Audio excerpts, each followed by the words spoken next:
আসসালামু আলাইকুম। সবাই কেমন আছেন? দর্শক, আজকে ইতিহাসের সেই ঘটে যাওয়া সেই ঘটনা, ইতিহাস তো ব্যর্থ হয়ে গেছে।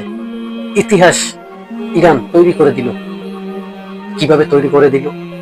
এই যে দেখুন, একের পর এক রাটার ভেঙে পড়ছে। আমেরিকান রাটার, ইসরায়েলি রাটার সব ভেঙে পড়ছে।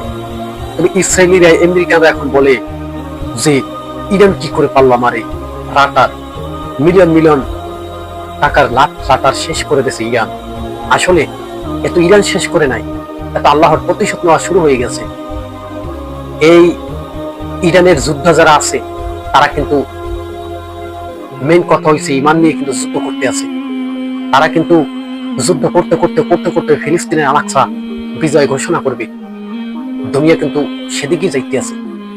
আজকে আমি আপনাদেরকে একটা কথা বলে দিই, এই আমেরিকা অচিরেই পতন হয়ে যাবে। ইসরায়েল তার মানচিত্র হারিয়ে ফেলবে। আমেরিকা তার ক্ষমতা সে হারিয়ে ফেলবে। এটি আমার কোনো কথা নয়। এই কথা কোরআন অনুসারে দেখা যায় ইহুদিদের পতন আর একবার হবে। সেই পতন কিন্তু হওয়ার মতো ঘটনা কিন্তু ঘটছে। যেখানে ইহুদি রাষ্ট্র হয়ে ইরানের পক্ষ হয়ে যুদ্ধ করছে, মানে যুদ্ধের ঘোষণা দিয়ে দিচ্ছে, আজকে মুসলিম নেতারা কি করছে? ওদের পাগড়ি, ওদের পাঞ্জাবি খুলে রেখে দেওয়া দরকার। ওরা তো নামের মুসলমান, ওরা তো কোনো কামের মুসলমান না। আজকে সৌদি আরব আমিরাত তাদেরকে বলবো এবং ওরা বিশ্বকে শাসন করবে, এরকমের ঘটনা কিন্তু ঘটাইতে চায়। তবে এটি আজও কি সম্ভব? এটি কি পারবে ঘটাইতে?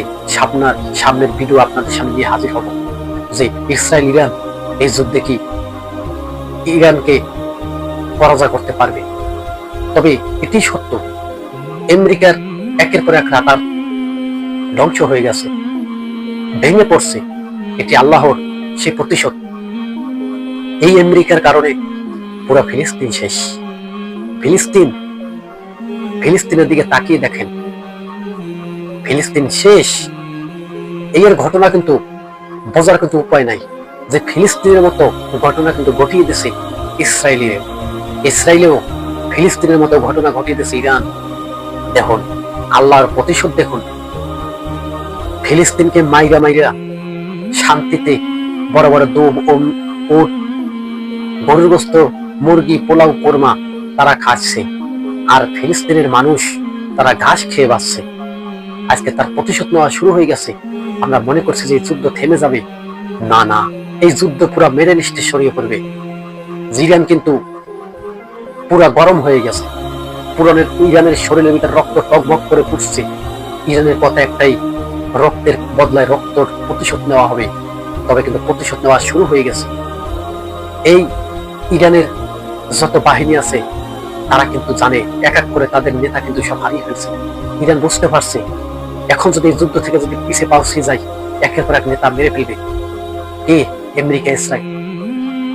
আমেরিকায় যুদ্ধ বন্ধ করার জন্য কান্দাকান্দি শুরু হয়ে গেছে, পাওয়ার দ্বারা শুরু হয়ে গেছে, যুদ্ধ বন্ধ করো, যুদ্ধ বন্ধ করো। এই যুদ্ধ চালানো আমাদের কাছে সম্ভব না। মৌমাছির চাকে আমরা ঢিল মেরে দিচ্ছি, মৌমাছি আমাদেরকে এখন ঘিরে ধরছে। যখন আমেরিকান সব রাটার ভেঙে পড়লো, ইরানের একটা মিসাইল ধ্বংস করার মতো ক্ষমতা নাই। একের পর এক মিসাইল ছুটে পড়ছে ইরানের ওই আমেরিকার ঘাটির ভিতরে, ইসরায়েলের শহরের ভিতরে। কি বোঝা যায়? যদি এখন এই যুদ্ধ থেকে যদি পিছিয়ে পাওয়া আসে, ইরানের খবর আছে। কেননা ইহুদিদের কথা বলেন, যত কিছুই বলেন, ওদের কথা বতা কোনো কিছু ঠিক নাই। ওরা এখন এই যুদ্ধ বিরতি করে ওরা অস্ত্রের টাল বানাইবে, আবার অস্ত্রের পাহাড় বানিয়ে আবার ইরানের যুদ্ধ শুরু করবে। দেখুন, মুসলমানের ইতিহাসের ভিতরে মুসলমানরা অনেক মাইর খেয়েছে, কিন্তু তারপরেও যুদ্ধ কিন্তু চালিয়ে গেছে, জেহাদ কিন্তু চালিয়ে গেছে। এবং এই জেহাদের কারণে মুসলমানের আজকে কিন্তু বিজয় লাভ করেছে। ইসলামকে যারা যারা ধ্বংস করতে চাইছে তারা নিজেরাই ধ্বংস হয়ে গেছে। যে আব্রাহাম লিঙ্ক আমেরিকান যুদ্ধ, যে আব্রাহাম লিঙ্ক জাহাজ, যে পুরো বিশ্বকে টক্কর দিতে পারে, আব্রাহাম লিঙ্ক থেকে যুদ্ধ পরিচালনা করতে পারে, যে কোনো রাষ্ট্রে চালিয়ে যুদ্ধ করতে পারে, সেই আব্রাহাম লিঙ্ক কিন্তু ইতিমধ্যে ঘুরিয়ে পুড়িয়ে শেষ করে দিয়েছে আমেরিকায়।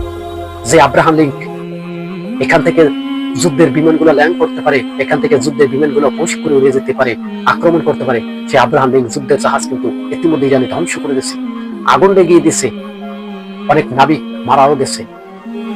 আজকে যে ইরানে পারে আব্রাহাম লিঙ্কন জাহাজের উপরে হামলা করতে, সে কিন্তু কোনো সাধারণ যোদ্ধা না, সে কিন্তু উহুদের ময়দানেও যুদ্ধ করতে তারা কিন্তু প্রস্তুত হয়ে আছে।